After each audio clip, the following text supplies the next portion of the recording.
Salam dan bahagia Ibu dan Bapak Guru. Selamat datang kembali di modul hukuman versus konsekuensi versus restitusi. Ibu dan Bapak Guru sekalian, setelah kita sudah belajar konsep hukuman dan konsekuensi, maka kali ini kita akan belajar mengenai restitusi. Diharapkan dengan materi ini kita dapat lebih mengerti perbedaan antara hukuman, konsekuensi, dan restitusi.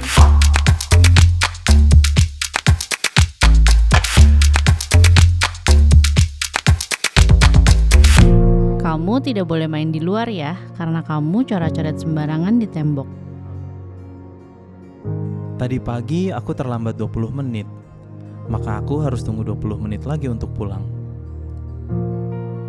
Maaf ya, ini aku ganti kertas yang baru. Mari kita bermain dulu yuk. Tadi sudah diperlihatkan 3 kasus. Silahkan Ibu dan Bapak Guru pilih ya. Kasus mana yang merupakan konsekuensi, hukuman, dan restitusi. Kalau mau menyiapkan pensil dan kertas juga boleh, dicatat ya. Bagaimana Ibu dan Bapak Guru? Apakah sudah ditentukan? Jawabannya disimpan dulu ya.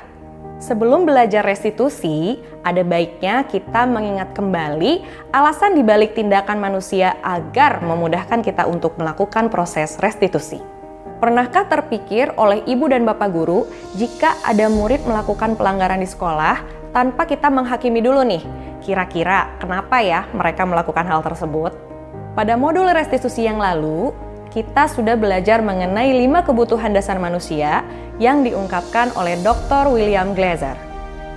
Apakah Ibu dan Bapak Guru ingat? Ada kebutuhan dasar bertahan hidup, cinta dan kasih sayang, penguasaan, kebebasan, dan kesenangan.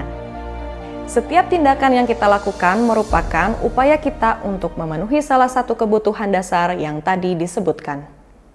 Dalam upaya tersebut, kita menggunakan berbagai cara. Bisa dengan cara yang positif, bisa juga cara yang negatif, seperti melanggar peraturan. Dengan kata lain, manusia dapat melakukan kesalahan agar bisa memenuhi kebutuhan dasarnya. Hal ini juga bisa terjadi pada murid kita. Yuk kita coba untuk lebih mengerti lagi. Sebenarnya kebutuhan dasar apa sih yang mereka ingin penuhi? Untuk lebih jelasnya, mari kita analisis kasus A, B, dan C berikut ini. Kasus A adalah murid TK mencoret-coret tembok. Jika alasannya karena iseng dan bosan, maka dia mencari kebebasan. Jika jawabannya adalah karena dia senang melakukannya, maka itu adalah kesenangan yang berusaha dipenuhi. Kasus B adalah murid SMP yang datang terlambat 20 menit. Jika alasannya adalah karena ia harus membantu ibunya, maka ia sedang memenuhi kebutuhan hidup. Jika ia mengatakan bahwa ia kesiangan, ibunya tidak membangunkannya, maka ia mungkin sedang berupaya memenuhi cinta dan kasih sayang. Ia ingin diperhatikan oleh gurunya atau ibunya, karena gurunya pasti akan melaporkan hal tersebut pada orang tuanya. Kasus C adalah murid SD yang merobek kertas temannya. Jika alasan sang murid adalah karena kesal pada temannya dan ingin temannya menuruti keinginannya, maka ia sedang memenuhi kebutuhan penguasaan. Dengan mengerti dan membuka diri atas beragamnya kebutuhan dasar manusia, maka kita bisa memberikan ruang kepercayaan dan empati pada setiap kesalahan murid. Ketika kita bisa mengerti kebutuhan apa yang sedang ia ingin penuhi, reaksi kita akan menjadi lebih tenang, tidak menghakimi. Kita bisa berkomunikasi dengan lebih baik kepada murid. Disinilah proses restitusi bisa kita mulai. Dengan memahami kebutuhan dasar manusia, kita menjadi lebih sadar bahwa murid kita sebenarnya adalah manusia, sama seperti kita. Mereka juga bisa salah. Tugas kita adalah membimbing mereka untuk belajar memperbaiki kesalahannya. Pada konsep hukuman dan konsekuensi, kita belum mengajarkan kepada mereka bagaimana memperbaiki kesalahannya. Dalam kedua konsep ini, mereka hanya sekedar menjalankan sanksi. Terkadang kita merasa capek karena banyaknya pekerjaan. Jadi kita memilih jalur cepat bagi murid untuk menyelesaikan masalahnya, yaitu melalui hukuman dan konsekuensi. Ini tidak melatih murid untuk mempunyai perilaku berpikir kritis sebagai pemecah masalah yang baik. Pada restitusi, kita menanamkan rasa percaya, memberikan ruang refleksi dan diskusi untuk mereka bisa memilih solusi terbaik dalam memperbaiki masalah mereka. Dengan memberikan kebebasan kepada mereka untuk memperbaiki masalahnya, maka kita sudah memberikan hak kemerdekaan kepada mereka untuk belajar atas kesalahannya. Dengan ini, kita juga sudah memenuhi satu kebutuhan dasar murid, yaitu kebebasan. Terkadang kita masih suka bingung dan terjebak tentang konsekuensi dan restitusi. Kita suka menyebut setiap solusi yang keluar dari ide murid itu sendiri. Hal itu merupakan restitusi. Kita perlu lihat lagi, apakah solusi itu mempunyai korelasi logis untuk memperbaiki masalahnya, atau mereka hanya sekedar menjalani konsekuensi. Mari kita kembali melihat kasus A, B, dan C yang Ibu dan Bapak Guru sudah kategorikan. Kita akan lebih jelas melihat perbedaan antara hukuman, konsekuensi, dan restitusi. Pada kasus A, murid mencoret-coret tembok lalu tidak boleh mengikuti sesi bermain. Mari kita analisis, adakah korelasi yang logis antara mencoret tembok dengan tidak dapat sesi bermain? Lalu bagaimana dengan tembok yang kotor? Siapa yang membersihkan? Pada kasus ini, murid hanya menerima hukuman atas tindakan pelanggarannya. Untuk jenjang PAUD, ini bisa membuat murid menjadi trauma, takut, dan mungkin saja jadi benci pada gurunya. Dia akan menganggap sekolah tidak menyenangkan karena sesi bermain telah direnggut darinya. Karena terkadang mereka belum mengerti apakah tindakannya salah atau benar. Mungkin dia di rumah boleh mencoret tembok. Kita perlu berikan waktu dan pengertian lebih kepada mereka untuk memaknai tindakannya benar atau salah. Pada kasus B, murid datang terlambat lalu dia memilih untuk tinggal sesuai jumlah waktu keterlambatannya. Jika tidak ada proses diskusi tentang mengapa dia terlambat dan bagaimana dia bisa mengatasinya agar besok bisa tepat waktu, maka ini adalah bentuk konsekuensi. Meskipun murid memilih sendiri solusinya, tapi tidak ada perbaikan akan masalah keterlambatannya. Ajaklah murid untuk mengidentifikasi masalah keterlambatannya. Tanyakan pada mereka apa yang bisa dilakukan untuk mengatasi masalah tersebut. Pada kasus C, murid merobek kertas temannya. Ia meminta maaf dan memilih untuk mengganti kertas tersebut. Dengan meminta maaf, maka ia sudah mengerti bahwa ia berbuat salah. Tentu kita harus pastikan bahwa meminta maaf memang pilihannya, bukan karena paksaan orang lain. Lalu, dengan ia mengganti kertas temannya yang robek, kita bisa melihat usahanya untuk bertanggung jawab, memperbaiki kesalahannya. Sepertinya, di sini murid sudah mengerti bahwa kesalahannya itu harus diperbaiki dan bukan hanya selesai dengan minta maaf.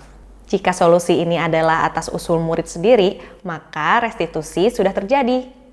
Dampak ke depannya, murid akan memiliki disiplin diri. Dia mengerti bahwa merobek kertas temannya adalah salah. Dia tidak akan mengulangi. Bukan karena dia takut atau mau hadiah dari gurunya, tapi karena dia tahu ini adalah hal yang benar untuk dilakukan. Bagaimana Ibu dan Bapak Guru? Apakah jawabannya benar semua? Jika belum, tidak perlu khawatir, karena dalam memahami dan menerapkan restitusi, prosesnya memakan waktu yang tidak sebentar. Teruslah berusaha membuka diri untuk melihat perspektif lain dari kasus pelanggaran murid, yaitu dengan mengerti dulu kebutuhan dasar manusia. Ini akan sangat membantu. Meskipun prosesnya terlihat panjang atau mungkin kita juga bingung bagaimana dan dari mana memulainya, tetapi restitusi mempunyai dampak positif yang panjang bagi perkembangan murid. Lalu, apa saja ya tantangan dan bagaimana cara kita memulai restitusi di kelas? Kita akan bahas pada materi selanjutnya ya. Ibu dan Bapak Guru sekalian, sekian materi restitusi untuk saat ini. Sebelum kita benar-benar mengakhiri, yuk kita berefleksi sebentar. Silahkan diingat-ingat kembali satu bentuk tindakan pelanggaran murid yang pernah kita hadapi. Bagaimana cara Ibu dan Bapak Guru dalam membantu murid menyelesaikan masalahnya? Apakah saat itu kita sudah memberikan kesempatan untuk murid bisa melakukan restitusi? Jika belum, apa yang harus diperbaiki agar proses restitusi dapat kita terapkan? Dari mana kita bisa memulainya? Selamat belajar Ibu dan Bapak Guru, tetap semangat ya! Salam bahagia Ibu dan Bapak guru hebat.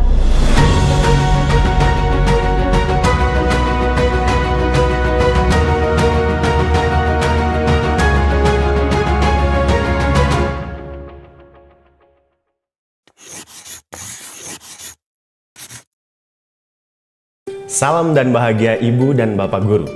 Selamat datang di modul 5 posisi kontrol. Kali ini tentang posisi kontrol guru.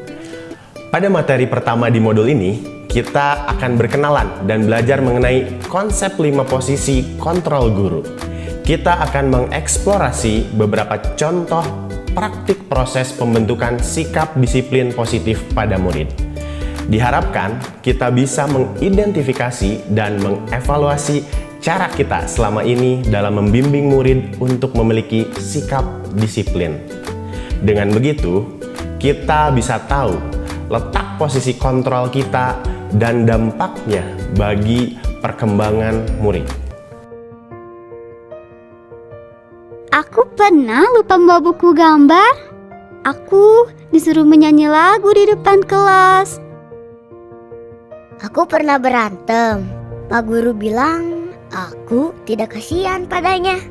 Dia capek mengajari aku. Aku pernah tidak mengerjakan PR. Bu guru bilang tidak apa-apa. Aku dimaafin. Aku pernah salah memakai seragam. Sesuai peraturan, aku disuruh pulang. Tidak boleh masuk sekolah. Aku mengejek guru.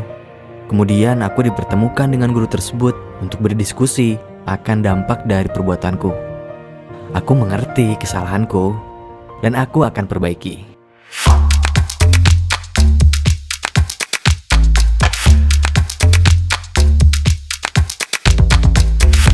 Apa nih reaksi ibu dan bapak mendengar cerita tentang mereka? Saat kita ingin membuat murid kita memiliki sikap disiplin, kita menggunakan beberapa cara yang berbeda untuk bisa mengontrol murid. Sebenarnya kontrol seperti apa sih yang bisa kita terapkan di kelas? Ibu dan bapak, sebelum kita masuk dalam 5 posisi kontrol, mari kita samakan dahulu persepsi tentang konsep disiplin. Selama ini, melekat sekali di benak kita bahwa disiplin sangat erat kaitannya dengan kontrol. Tetapi, apakah iya disiplin di sekolah itu maksudnya kita dapat mengontrol murid? Dr. William Glasser membantu kita mengenali 4 ilusi kontrol yang mungkin kita yakini selama ini. Mari kita lihat tabel ini agar kita bisa meluruskan beberapa miskonsepsi tentang kontrol terhadap murid. Berikut tabel ilusi kontrol dan kenyataannya.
Dengan meluruskan miskonsepsi tentang kontrol terhadap murid, kita bisa mengubah pandangan kita bahwa manusia memiliki kebutuhan yang berbeda. Kita juga memahami bahwa setiap orang memiliki gambaran dan pandangan yang berbeda tentang segala hal. Mari kita sadari bahwa kita tidak bisa mengontrol orang lain. Diri kitalah yang bisa kita kontrol.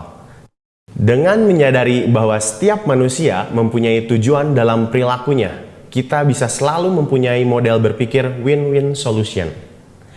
Tidak perlu ada yang kalah dalam interaksi manusia. Ini jugalah yang perlu kita ingat saat kita berinteraksi dengan murid kita, terutama saat mereka berbuat pelanggaran disiplin. Kita tidak perlu mempunyai rasa ingin menang atas murid kita. Mari membimbing mereka untuk lebih memaknai perilakunya melalui 5 posisi kontrol guru.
Setelah mempelajari tabel tersebut, mari kita kembali pada 5 kasus di awal materi ini.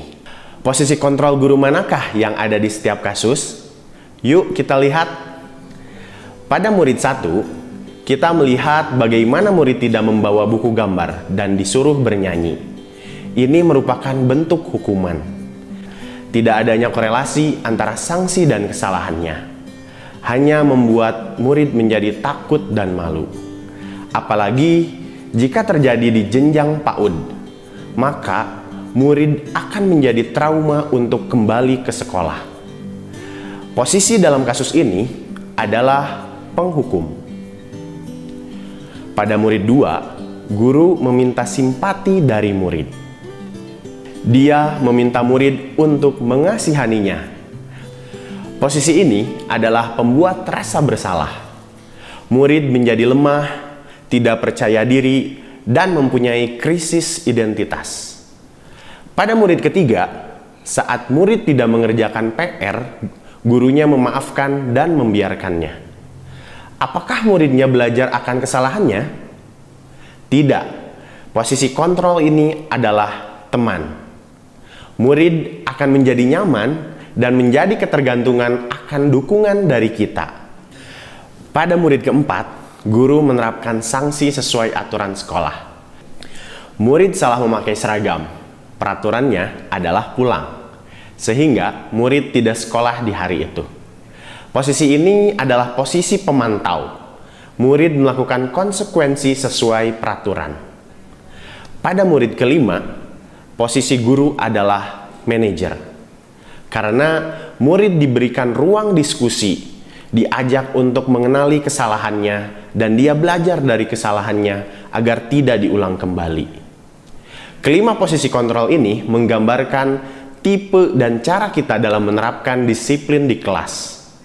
Dengan mengetahui kelima posisi kontrol tersebut, maka kita bisa mengerti posisi kontrol yang tepat untuk mendukung proses restitusi di kelas.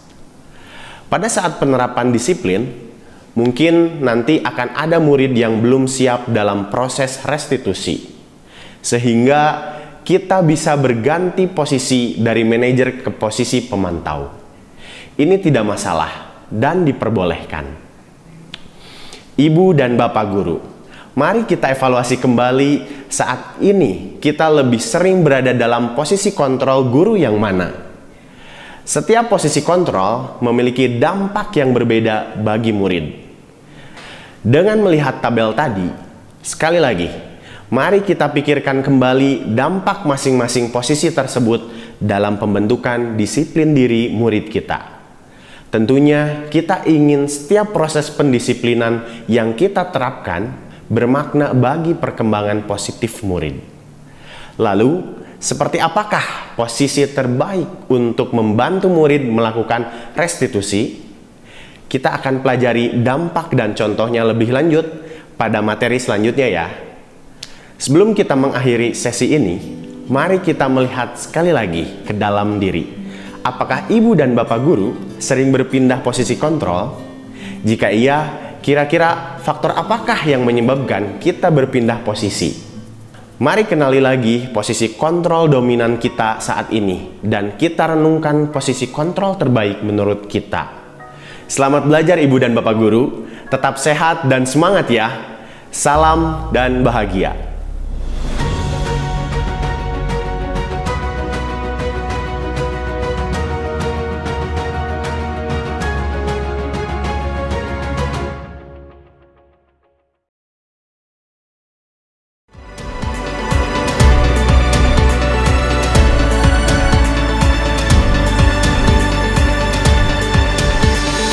Gantungkanlah mimpimu ke langit yang tertinggi. Jangan pernah takut untuk terjatuh. Yakinlah hari esok. Bismillahirrahmanirrahim. Assalamualaikum warahmatullahi wabarakatuh. Selamat siang Bapak Ibu guru semua. Terima kasih sudah mau meluangkan waktu mendengarkan pemaparan diseminasi budaya positif. Saya sebagai calon guru sejarah angkatan 10 Kota Batam atas nama Taufik Rahman berdinas di SDN 006 Bingkong. Sebelum saya memulai kegiatan, saya mengucapkan terima kasih kepada sekolah berhalangan hadir yang diwakilkan oleh Asyik Guru.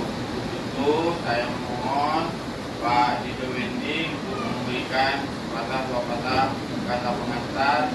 Waktu dan tempat saya persilakan. Terima kasih.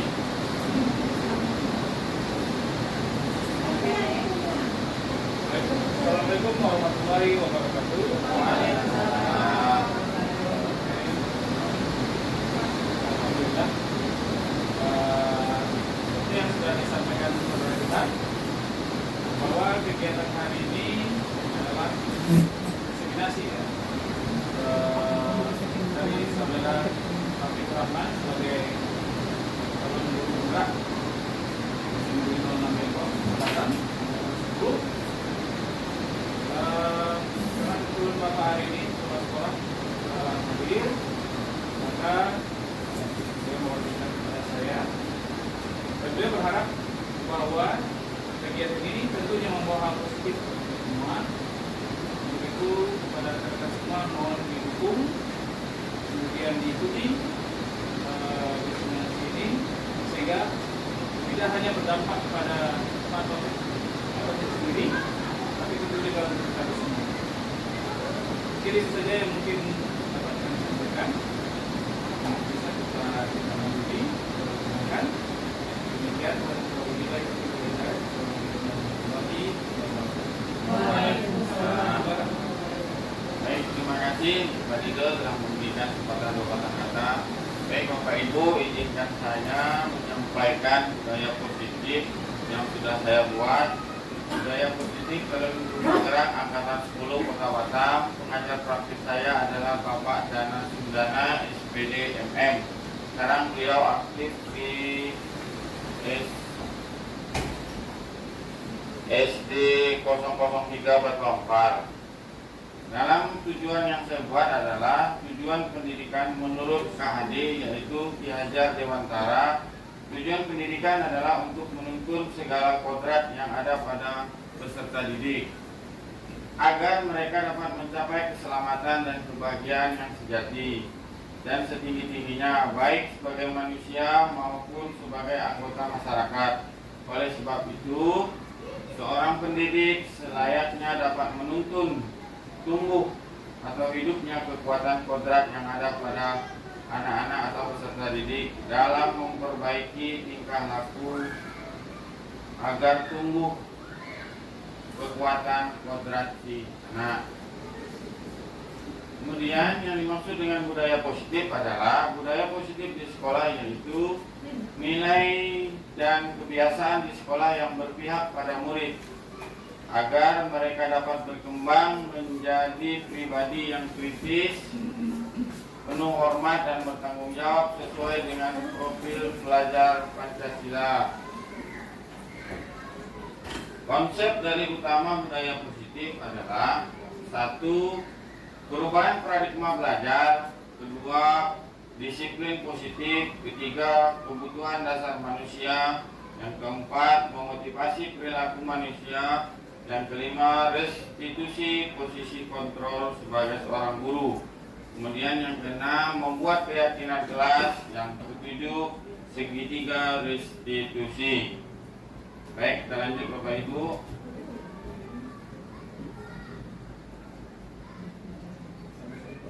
Perubahan paradigma belajar.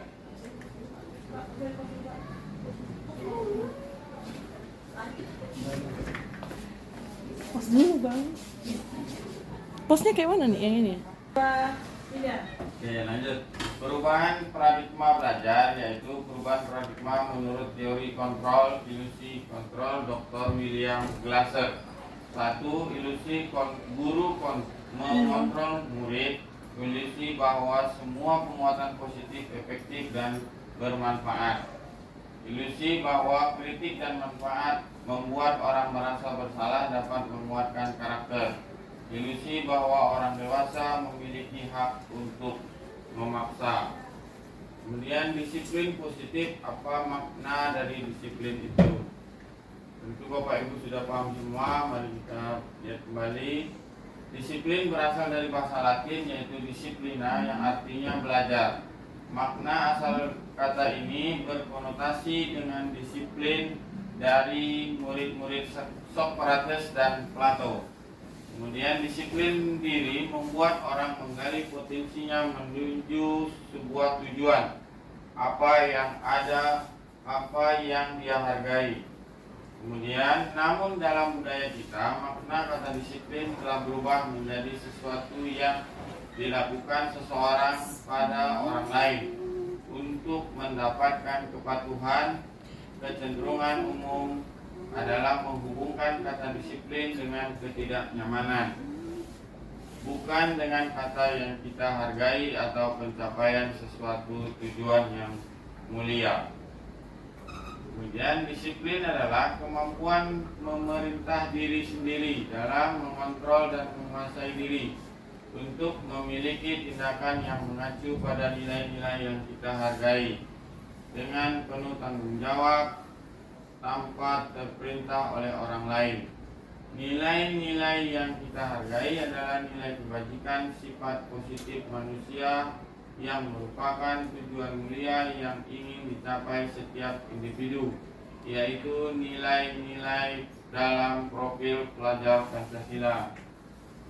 Kebutuhan dasar manusia, realita kehidupan setiap orang berbeda. Kita harus berusaha memahami pandangan orang lain tentang dunia. Setiap orang memiliki gambaran yang berbeda, sama halnya dengan peserta didik yang kita didik setiap hari. Oke, ini ada kasus pertama, mungkin Bapak Ibu bisa jawab secara langsung. Ibu Ria, guru kelas 6 di SD Permain, sedang bingung menghadapi ulah salah satu muridnya di dalam kelas bernama Agus. Beberapa anak telah datang dan mengeluhkan Agus yang sering meminta bekal makan siang mereka dengan paksa. Jika Anda menghadapi situasi seperti Bu Ria, apa yang akan Anda lakukan? Menurut Anda, kira-kira apa alasan Agus melakukan hal tersebut? Apakah Agus tidak membawa bekal atau memang Agus memiliki kebiasaan yang kurang baik, yaitu hobi meminta makanan? Kira-kira apa yang dilakukan oleh Ibu Ria? Memanggil Agus Dan memberikan nasihat agar tidak meminta secara paksa. Harus ada unsur apa? menasihati dan memotivasi. Menasihati dan memotivasi. Oke, kita lihat gambar Jawabannya, dalam konteksnya penerapan disiplin itu, Ibu Ria sebaiknya mencari tahu alasan Agus melakukan tindakan tersebut agar mengetahui kebutuhan mana yang sedang berusaha dipenuhi oleh Agus. Pertama, apakah Agus itu sedang lapar, orang tuanya tidak membawakan bekal. Dua, apakah teman Agus menjadi perhatian, love and borrowing, apakah dia memang suka, akhirnya dia mencari perhatian dari temannya tersebut. Kemudian dia merasa hebat karena temannya jadi takut dan menakuti. Keinginannya adalah power, kekuatan. Biasa mungkin hanya sekedar menunjukkan jati dirinya bahwa dialah yang paling hebat di kelasnya. Kemudian Agus merasa bosan dengan bekal yang dibawakan oleh kedua orang tuanya. Selalu bekal yang sama, freedom, dia ingin mencari kebebasan atau menemukan rasa yang lain. Yang kelima, Agus hanya iseng dan dia ingin menikmati ekspresi wajah dari temannya. Kesal, hanya sekedar iseng saja, main-main dia si Agusnya. Baik, ini konteks penerapan disiplinnya untuk memecahkan dalam sebuah kasus. Kita lanjut ya Bapak Ibu. Oke, kemudian hukuman dan sanksi atau konsekuensi. Saya bacakan, kemudian ada soalnya. IPA kurang menguasai pelajaran matematika, sehingga pada saat pelajaran tersebut berlangsung, dia lebih banyak berdiam diri atau menggambar di buku pelajarannya. Pada saat guru matematikanya Pak Seno menanyakan pertanyaan, IPA menjadi gugup dan tak sengaja menjatuhkan tasnya dari kursi, serta tiba-tiba menjadi gagap. Pada saat guru payah menjawab, seluruh kelas pun tertawa. Melihat perilaku IPA yang bercerita tergagap-gagap dan terkejut tersebut, Pak Seno pada saat itu membiarkan teman-teman IPA menertawakan IPA yang tergagap dan malu luar biasa, dan malahan meminta IPA untuk maju ke depan dan berdiri di depan kelas sambil menunjuk hidungnya karena tidak bisa menjawab pertanyaan Pak Seno. Pertanyaan pemantiknya ada dua. Yang pertama, apakah Anda setuju dengan tindakan Pak Seno terhadap IPA, dan berikan alasannya. Yang kedua, menurut Anda tindakan Pak Seno terhadap IPA adakah sebuah hukuman atau konsekuensi? Kira-kira apakah Anda setuju dengan tindakan Pak Seno? Dia tidak bisa menjawab pertanyaan, kemudian dia menjatuhkan kertas, kemudian dia sambil berdiri menunjuk hidungnya karena dihukum oleh Pak Seno. Ada jawaban? Tidak ada? Ya, kita lihat jawabannya ya. Oke, di sini adalah format formal, hukuman dan sanksi dan konsekuensi. Sesuatu yang menyakitkan harus terjadi, sesuatu yang harus terjadi. Ya, itu yang negatif, netral dan positif. Restitusi merupakan pilihan. Semua perilaku memiliki tujuan, Bapak Ibu. Teori motivasi perilaku manusia. Yang pertama, untuk menghindari ketidaknyamanan atau hukuman, apa yang akan terjadi apabila saya tidak melakukannya. Ini motivasi internal. Kemudian untuk mendapatkan imbalan dari orang lain, institusi, apa yang akan saya dapatkan apabila saya melakukan. Ini motivasi eksternal. Untuk menghargai diri sendiri, saya akan menjadi orang yang seperti apa bila melakukannya. Motivasi internal dari dalam diri kita sendiri, terutama peserta didik. Lanjut ya. Nah, sebelum kita melanjutkan Bapak Ibu, mungkin Bapak Ibu boleh menyiapkan kertas atau kita jawab sama-sama. Ini adalah pertanyaan Bapak Ibu. Mari melatih hukuman atau konsekuensi. Kita pilih 2, 4, 6, 8, 10. Hukuman atau konsekuensi hanya 2 jawabannya. Saya bacakan yang pertama. Mencatat 100 kali di dalam buku kalimat, saya tidak akan terlambat lagi karena terlambat ke sekolah. Jawabannya hukuman atau konsekuensi? Hukuman. Kita lihat nanti jawaban aslinya ya. Lari mengelilingi lapangan basket 2 kali karena terlambat hadir di sekolah. Hukuman atau konsekuensi? Hukuman. Membersihkan coretan di dinding dibuat di meja tulis. Hukuman? Konsekuensi. Boleh ditulis di kertas. Kemudian murid diminta untuk push up 15 kali karena tidak menggunakan masker ke sekolah. Hukuman atau konsekuensi? Hukuman. Kemudian mengganti kertas teman yang telah dicoret-coret. Hukuman atau konsekuensi? Konsekuensi. Berjemur di lapangan basket pukul 12 siang karena mengobrol dengan teman. Hukuman. Berdiri di depan kelas sambil mengangkat kaki satu karena tidak bisa menjawab pertanyaan. Yakin hukuman? Ada berapa hukuman yang Bapak Ibu jawab tadi? Cuma dua baru kan. Konsekuensi cuma dua. Yang nomor berapa? Dua. Nomor 3 memberikan coretan. Membersihkan. Oke, membersihkan. Dan ini jawabannya. Menggantikan kertas bekas teman yang tidak ada konsekuensi.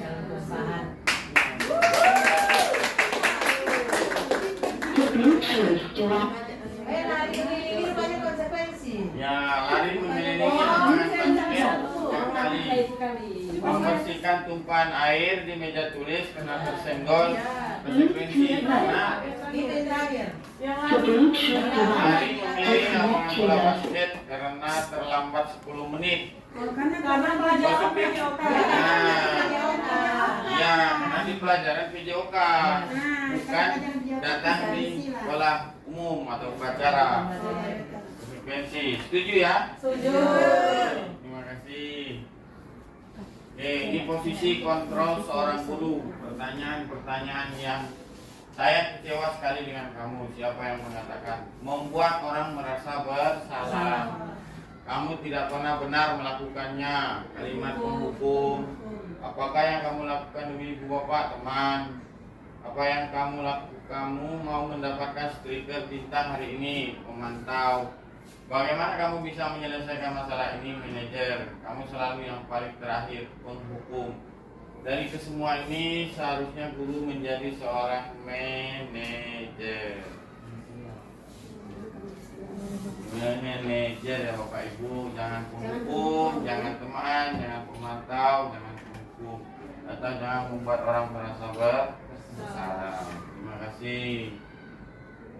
Restitusi posisi kontrol guru ini dia, penghukum, pembuat, pemantau, manajer. Sekarang yang lagi digalakkan adalah manajer. Kasus Harun tidak masuk sekolah hari Senin. Kenapa nggak masuk? Sekolah. Ya, ini posisi kontrolnya Bapak Ibu.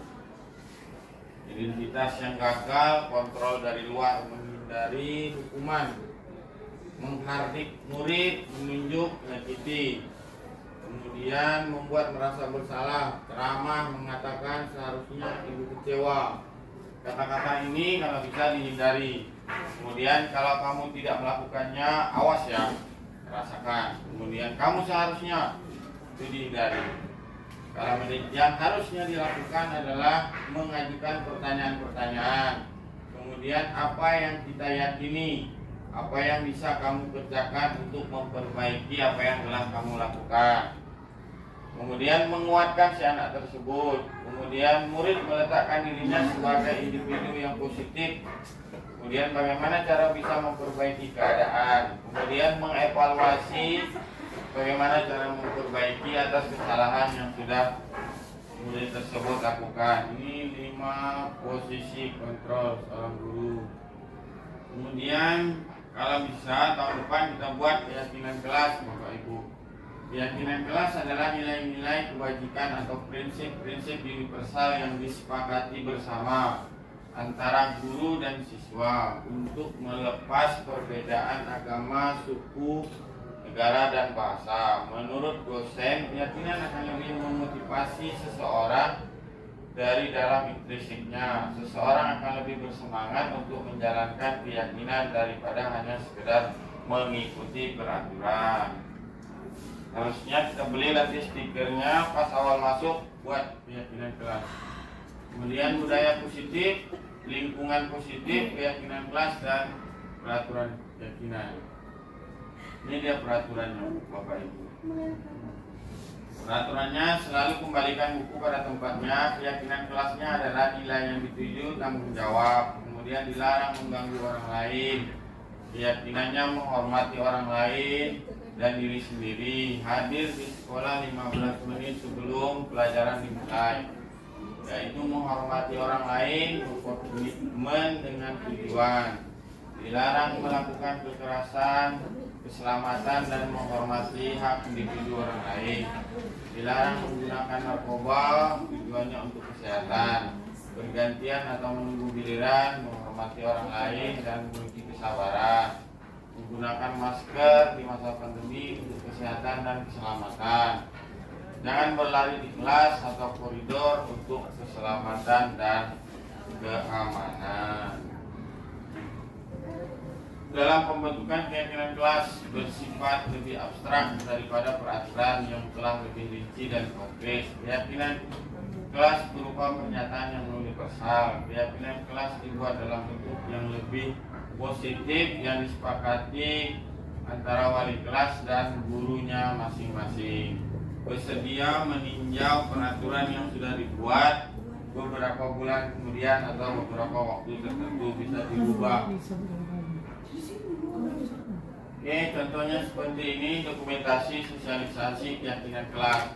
Anak sendiri yang buatnya, anak sendiri yang menempelnya, nanti bisa didesain sebaik mungkin dan dijadikan dalam bentuk sebuah kalimat. Nah, segitiga restitusi, proses menciptakan kondisi murid yang memperbaiki kesalahan mereka. Kesalahan yang mereka lakukan, baik secara membantu murid menjadi lebih baik disiplin, positif, memulihkan dirinya yang berbuat salah, membantu murid jujur kepada diri sendiri, mengevaluasi dampak dari kesalahan yang dilakukan, memberikan penawaran bukan paksaan. Ini dia Bapak Ibu segitiga restitusi. Kamu tentu punya alasan mengapa melakukan itu. Itu pertanyaan yang pertama setiap anak melakukan kesalahan, atau nilai-nilai apa yang telah kita sepakati. Adakah cara yang lebih efektif untuk mendapatkan apa yang kamu butuhkan? Setiap orang pasti pernah melakukan kesalahan. Kamu bukan satu-satunya yang pernah melakukan hal ini. Kamu ingin menjadi orang yang seperti apa? Menanyakan keyakinan, menstabilkan identitas anak, validasi tindakan yang salah. Ini adalah segitiga restitusi. Sudah kita sering melakukan ini Bapak Ibu. Cuman baru tahu aja judulnya segitiga restitusi kalau saya sih. Tahapan segitiga restitusi, menstabilkan identitas. Berbuat salah itu tidak apa-apa. Tidak ada manusia yang sempurna. Saya juga pernah melakukan kesalahan seperti itu. Kemudian kita bisa menyelesaikan ini. Bapak Ibu tidak tertarik mencari siapa yang salah, tapi Bapak Ibu ingin mencari solusi dari permasalahan ini. Kamu berhak merasa begitu. Ini menanyakan keyakinan. Oke, ini video anak yang datang terlambat 15 menit. Sudah saya tanyakan. Kemudian ini anak yang ketika menyontek pada saat ulangan harian. Oke, terima kasih Bapak Ibu Guru Bergerak Indonesia Maju. Sebelum saya tutup, izinkan Bapak Ibu menyimak sebuah video dari Dipaksa Biar Terbiasa Disiplin Positif.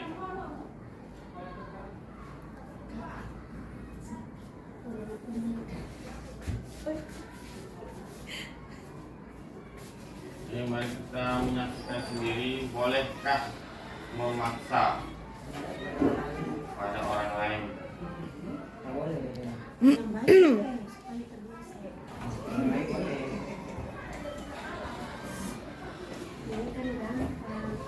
Pernahkah Bapak Ibu waktu dulu masih kecil mengalami paksa untuk melakukan suatu aktivitas? Saya bacakan.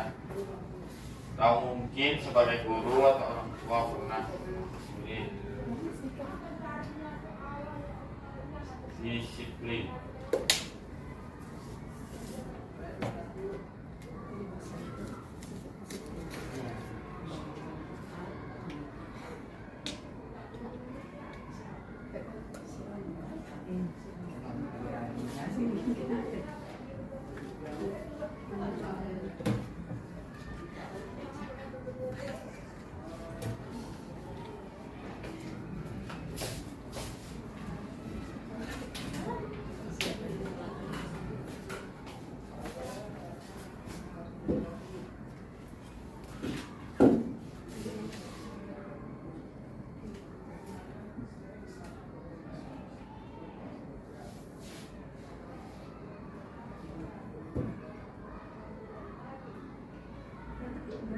kemerdekaan berekspresi dan pekerjaan menjadi terbatas.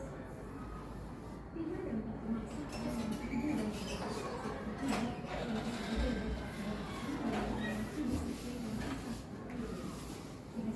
dan menyerahkan bahwa disiplin yang kuat adalah syarat utama untuk mencapai kemerdekaan. Dalam konteks pendidikan, untuk menciptakan murid yang merdeka diperlukan disiplin yang kuat, yaitu disiplin diri dan memiliki motivasi internal. Sementara merdeka menurut Ki Hajar Dewantara yaitu tidak hanya terlepas dari perintah, akan tetapi juga cakap buat memerintah diri sendiri. Hal yang sama diungkapkan oleh Diane Gozan, bahwa disiplin diri dapat membuat seseorang menggali potensinya menuju kepada suatu tujuan, sesuatu yang dihargai dan bermakna. Sebagai pendidik, kita sebaiknya menerapkan cara-cara yang lebih positif ketika meminta murid melakukan sesuatu tanpa harus memaksa. Di antaranya dengan melakukan hal-hal sebagai berikut. Yang pertama, mengajak atau mendorong murid melakukan kegiatan yang membuat mereka senang. Yang kedua, membantu murid untuk menemukan inspirasinya. Dan yang ketiga, membuka ruang dialog dengan murid. Nah, Ibu dan Bapak Guru, sekarang mari kita refleksikan bersama. Apakah kita cenderung memaksa murid untuk patuh mengerjakan sesuatu? Atau dengan kita melakukan cara-cara lain yang membuat murid merasa senang dan menghargai dalam melakukan sesuatu? Bagaimana rasanya ketika melakukan sesuatu tanpa dipaksa? Lalu, cara seperti apa yang ingin Ibu dan Bapak Guru praktikkan di kelas? Selamat belajar Ibu dan Bapak Guru hebat. Salam dan bahagia. Jadi kalau yang bahagia dulu. Bahagia lah, ya guys. Iya guys.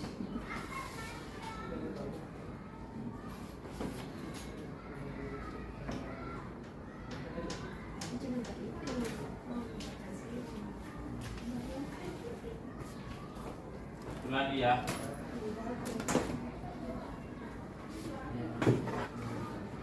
Lagi. Hukuman dan konsekuensi dan restitusi. Salam dan bahagia Ibu dan Bapak Guru. Selamat berjumpa kembali. Kali ini kita sampai di modul hukuman versus konsekuensi versus restitusi.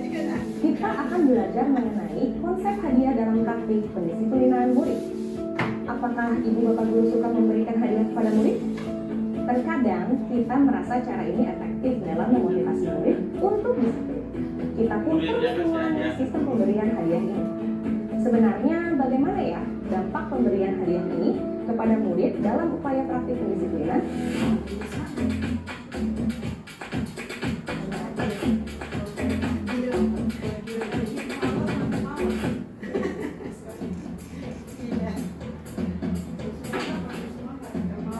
Ada apa Ucok? Saya kesel Pak, yang tiket saya selalu sendiri. Oke, kalau kamu bisa selesaikan tiketnya, Bapak janji kamu akan jadi ketua kelas selama 1 minggu. Pak, aku hari ini mau tiket lagi, tapi bisa ya Pak, kalau Ucok jadi ketua kelas selama sebulan. Konsep hadiah dalam pendisiplinan murid kerap dianggap efektif karena murid pada akhirnya melakukan hal seperti yang kita mau, yaitu menaati aturan. Mungkin selama ini kita percaya bahwa dalam pendidikan murid harus bersakit-sakit dahulu, bersenang-senang kemudian. Murid harus menunda kesenangan dengan melakukan tugasnya, menunaikan tanggung jawabnya dulu, setelah itu guru akan memberi imbalan. Konsep penundaan hadiah pada murid ini pernah dilakukan oleh Walter Mischel, seorang psikolog di tahun 1960-an. Ia mengadakan satu eksperimen yang bernama eksperimen marshmallow. Di dalam ruangan, mereka diberi 1 buah marshmallow dan diminta menunggu selama 15 menit. Jika berhasil menahan diri, maka anak itu akan diberi 2 buah marshmallow. Hasilnya, sebanyak 200 anak berhasil dalam eksperimen ini. Melalui eksperimen ini, mungkin kita akan berpikir bahwa ternyata anak-anak bisa kok mengendalikan diri. Tetapi, mari kita lihat lagi. Betulkah mereka dapat menahan diri karena memang ada motivasi internal? Atau apakah ini karena ada janji 2 buah marshmallow? Bagaimana menurut Ibu dan Bapak? Ibu dan Bapak, kita kembali ke adegan pembuka tadi tentang Ucok. Pak Ihsan mungkin merasa berhasil membuat Ucok menjadi disiplin. Tetapi keesokan harinya, Ucok ternyata meminta menjadi ketua kelas lagi. Bagaimana ini? Sepertinya Ucok akan terbiasa untuk diberi hadiah agar mau melakukan tugasnya. Kita belajar bahwa hadiah tidak harus berupa benda. Ia bisa berbentuk pujian, stiker bintang, stempel di buku, janji menjadi ketua kelas, dan lain-lain. Nah, ternyata hadiah tidak menciptakan ketaatan jangka panjang. Jika kita ingat materi sebelumnya tentang 3 alasan perilaku murid, perilaku Ucok yang berfokus pada hadiah adalah bentuk perilaku murid level 2. Dia menjadi disiplin karena ingin mendapatkan hadiah. Ini merupakan perilaku disiplin murid yang didasarkan pada motivasi eksternal. Jika suatu saat hadiahnya hilang, apakah Ucok akan tetap disiplin? Ketidakefektifan pemberian hadiah untuk menciptakan disiplin jangka panjang diungkapkan oleh Alfie Kohn. Menurut Kohn, ada 5 alasan untuk tidak menggunakan sistem hadiah dalam pendisiplinan murid. Yang pertama, menghambat kinerja, kreativitas, dan motivasi murid. Murid akan berfokus pada hadiah dibandingkan dengan tugas yang ia kerjakan. Yang kedua, hadiah memiliki potensi hukuman. Hadiah dan hukuman sama-sama mengandung janji bahwa akan ada hal yang didapatkan murid pada akhirnya. Jika hadiah tak tercapai, akan memunculkan kekecewaan. Yang ketiga, menyebabkan putusnya hubungan sosial. Murid akan menganggap siapapun yang menghalanginya untuk memperoleh hadiah merupakan halangan dalam hidupnya, sehingga mereka sulit untuk berteman dan hubungan sosial pun semakin jauh. Yang keempat, membuat gagal menemukan sumber masalah.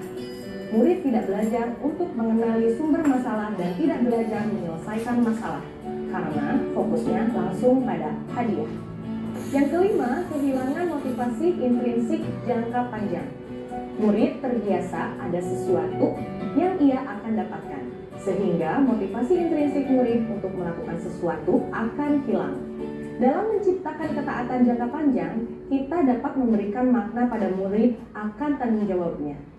Ajaklah mereka berdiskusi dengan bahasa tubuh yang lembut, pemilihan kata yang mudah, contoh-contoh konkret, dan tindakan nyata dari kita. Dengan begini, murid melihat kita melakukan tindakan disiplin yang sama. Lakukan secara konsisten. Pada akhirnya, murid akan mengerti makna dari setiap tindakan yang mereka harus lakukan.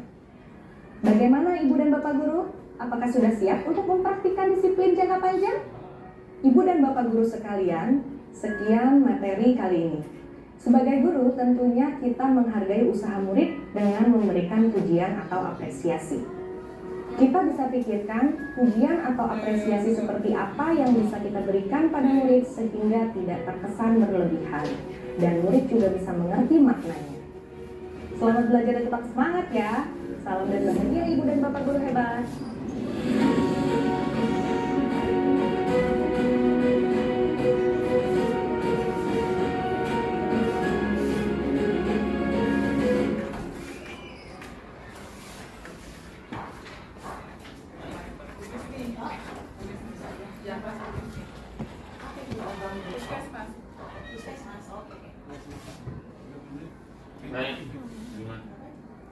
Baik, terima kasih atas waktunya pemaparan saya hari ini.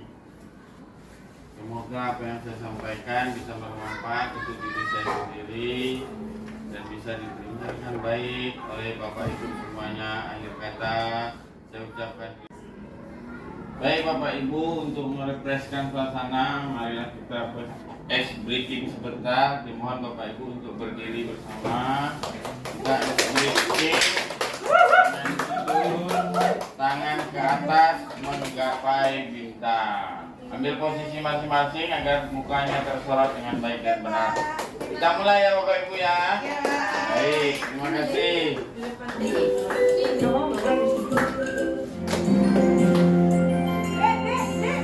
Tangan ke atas menggapai bintang, tangan ke samping burung yang terbang, tangan ke depan ikan berenang, duduk yang rapi siap berdoa.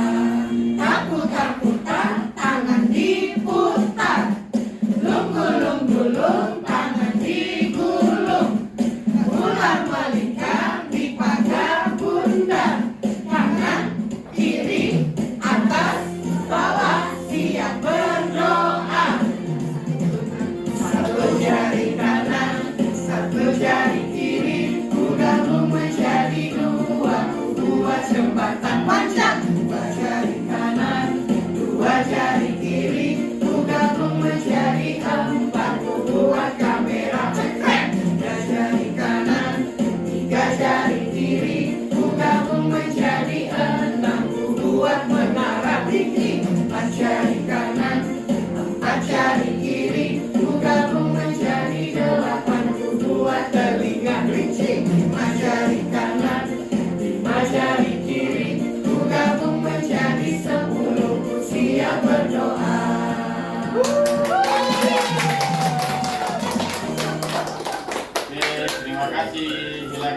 kembali. Pak, sekali lagi lah, Pak. Pak, sekali lagi, Pak. Pak, sekali lagi, Pak. Sekali lagi, Pak.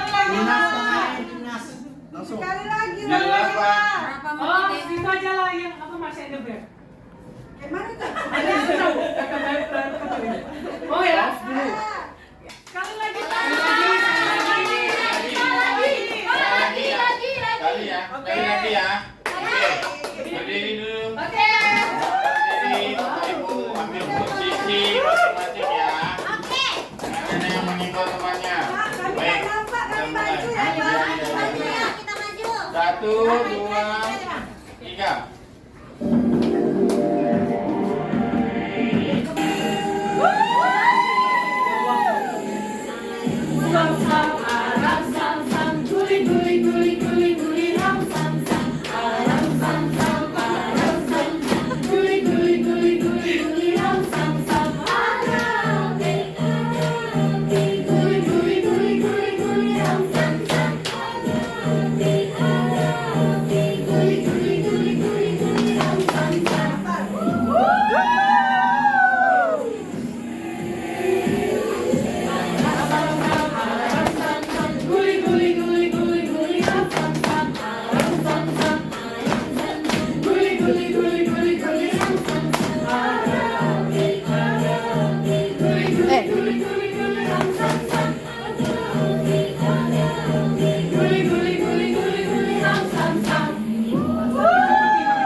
Terima kasih, sudah cukup ya.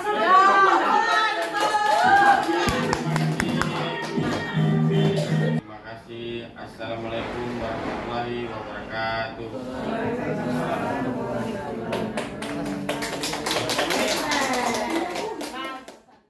Langit yang tertinggi, jangan pernah takut untuk terjatuh.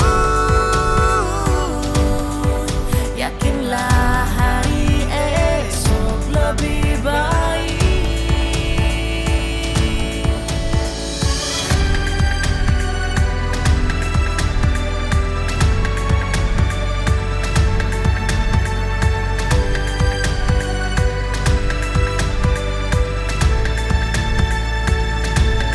Tersenyumlah dan lukis di langit senja.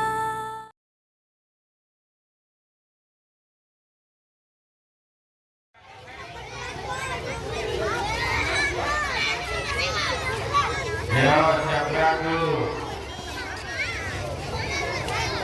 Kelas 5. Kelas 5. Mulai. Gerak. Kelas 5, lanjang tertahan.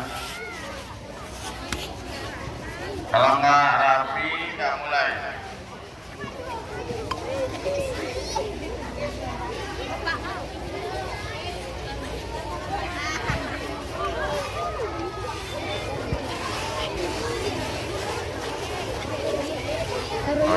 Mundur 2 langkah ke belakang, jalan.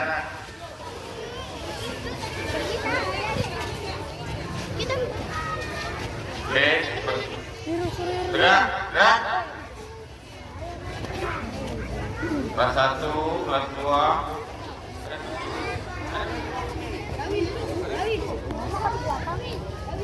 Gerak. Bisa kita mulai, nak? Bisa kita mulai? Ya, seperti biasa, sebelum mengikuti ujian hari ini. Apa ujian hari ini? Matematika. Baik, seperti biasa, memulai aktivitas ujian. Siapa yang biasa memimpin doa? Akhir. Oke, Bapak minta Akhir untuk maju ke depan, memimpin doa kepada teman-temannya. Oke, yang lain bisa diam. Sikap sempurna, siap, gerak. Oke, ikuti arahan dari Abang Akhir. Oke, bisa? Oke. Diri di depan. Assalamualaikum warahmatullahi wabarakatuh.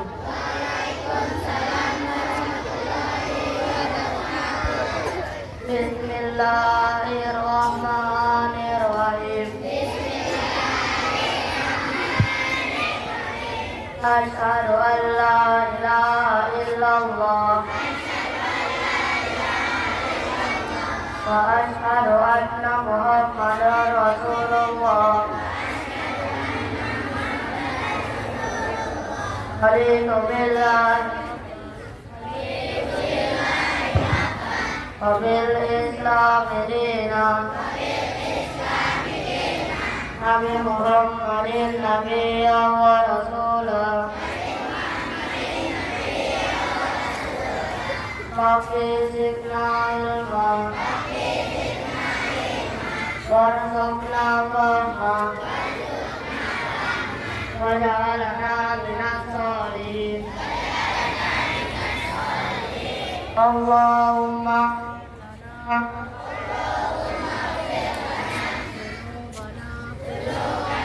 wali walidayna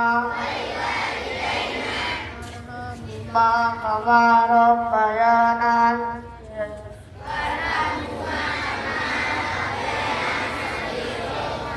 Rabbana atina fid dunya hasanah wa fil akhirati hasanah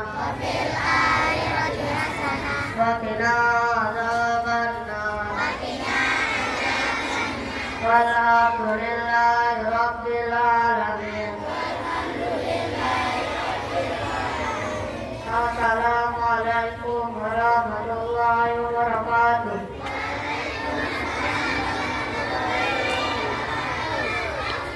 Oke, kasih tepuk tangan buat Bang Akhir yang sudah memimpin doa. Terima kasih buat Bang Akhir. Oke, tertib dia yang masuk kelas duluan. Bapak hitung dari 1, 2, 3. Yang paling tertib kelas 1. Kelas 1. Kelas 1. Yang paling ujung masuk duluan. Kelas 1 yang paling ujung. Kelas 1C masuk duluan. Jangan lari, jalan saja. Terima kasih.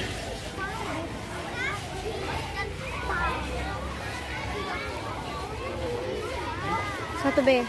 Kelas 1B, jangan jalan masuk ke kelas, jangan lari.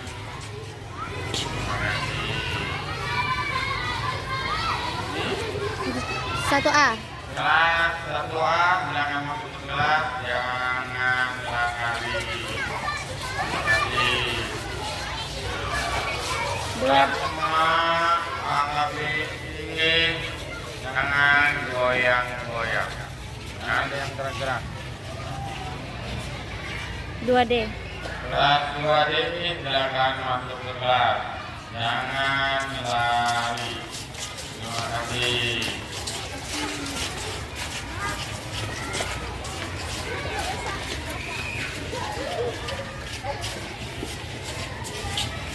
Ini 5 Pak. 5A masuk duluan.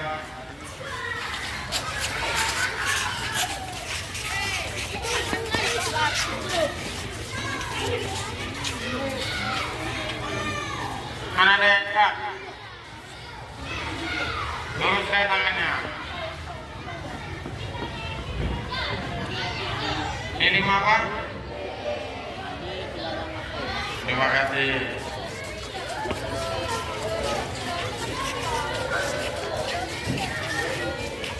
Ini 5A. Masih belum rapi. Cak, gerak. Tangannya keduanya di samping, kiri dan kanan. Oke, silakan masuk. Terima kasih.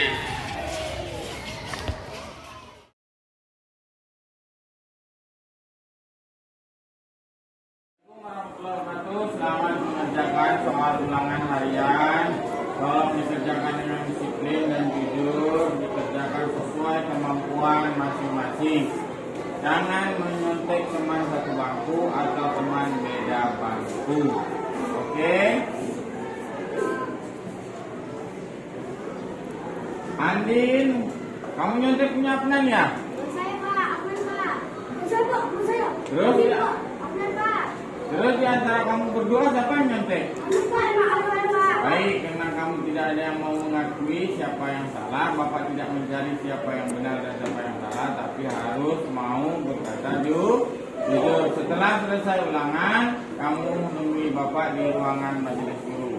Yang lain jangan ikuti apa yang dilakukan Andin dan Afnan. Paham?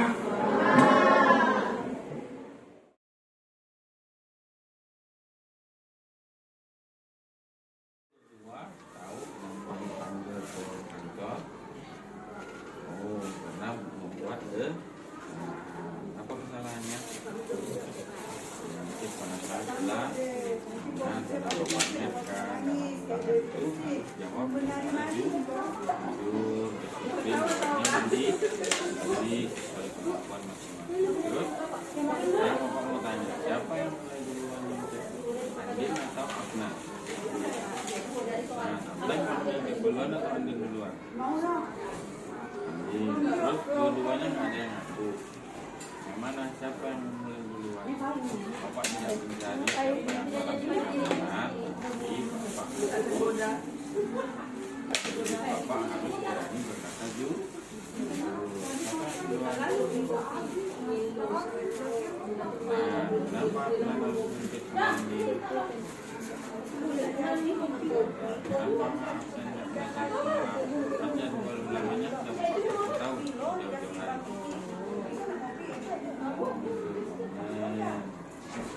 Nggak dilarang sama orang tuanya. Sekarang Afnan nggak boleh lagi main game on, harus 11. Kita tahu kan kesalahannya masing-masing. Ya dalam harus 11. Ya dan tidak boleh main game. Ya, ingat semua orang pernah melakukan kesalahan. Bapak tidak mencari kesalahan kalian dulu. Tapi untuk Bapak cita-cita Bapak yang harus 11. Dan jawabnya soalnya jujur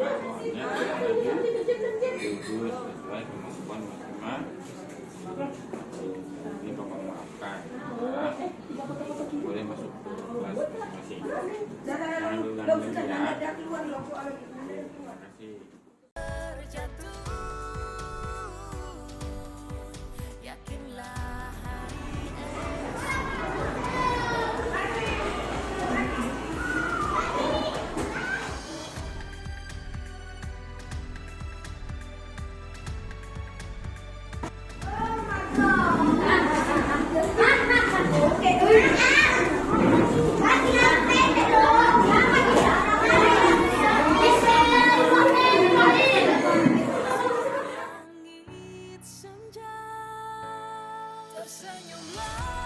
Terima kasih Pak Taufik sudah memberikan solusi kepada saya untuk tidak